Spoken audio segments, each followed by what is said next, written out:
Da bo drama ta prava, imam zate še eno vprašanje. Ajde. Če bi jutri umrl, kva bi danes sporočil svetu? Shit. Ne se ločevati, imejte se radi. Ne pozabiti živeti. Ne pozabiti živeti. Ja, karkoli to za kogarkoli pomeni. Za nekoga to pomeni čim več ur streamati na Twitchu, da bo zabavil svoje sledilce, za nekoga to pomeni ves čas preživeti z družino, vzgajati svojih 7 otrok ali pa z mamo kuhati kosilo.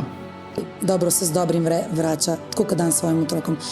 Dej drugim, bod do ljudi tak, ki želiš, da so drugi do tebe. Pejt v neko stisko, na nek adversity, tam boš rastel.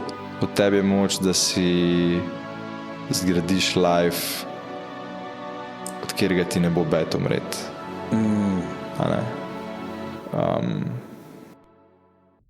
Kva bi si svetoval pri 20-ih, če bi zdaj lahko sporočilo nazaj poslal? Vse bo prišlo s časom, daj ti 20 izkoristi do 30, da si postaviš temelje. Da ne jemljem stvari toliko resno. Poveš se s čim več ljudi, kot je možno. Čim več ljudi spoznaj.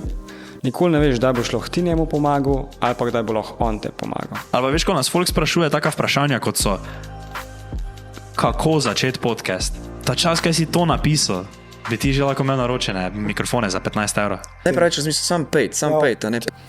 In da ustrajaš. Ne more biti vse čez noč. Vsak je na začetku underdog. To se mi zdi pomembno, da dovoliti sam sebi, da nisi perfekt.